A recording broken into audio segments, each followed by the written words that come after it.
about like food, and the other half, at least in U.S., is all about these sexual drugs like Viagra and Cialis. Every advertisement is about those, and there's a push for men to everybody to look like Tom Cruise in Mission Impossible, full of muscles and body and look sexy. Or, when you see patients like this that come to you, and you feel that they are low self-esteem, they're a little insecure, and I bet you the wives or girlfriends probably bring them to you.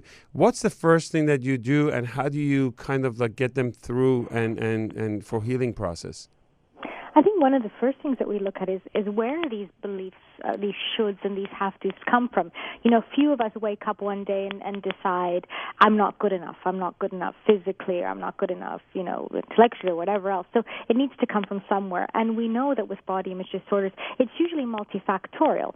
So when we look at research, for example, around things like bullying or comparisons in childhood, we know that kids that perhaps were singled out and bullied for a specific thing, whether it was their skin or whether it was their weight, they'll often carry this into adulthood. And then something may happen, an off-the-cuff comment by a partner, which might not even be, bad, might be well-meaning, but that might trigger it. And then we also know that these kind of negative beliefs or these irrational beliefs sometimes are sustained by, I think, I guess the normalization of a really pathological idea that we can all wake up and naturally have a six-pack or naturally have, 3% body fat.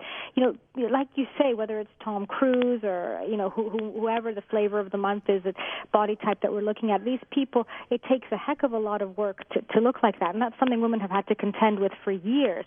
And this whole notion that it's something that you should be able to get easily, and if, and if you're a worthy person, you can, is something I believe a lot of men absorb. So when I work with them, we kind of look at how realistic those ideas are. We look at where they're coming from. And we also look at things like, valuing your body for what it can do, not just what it looks like.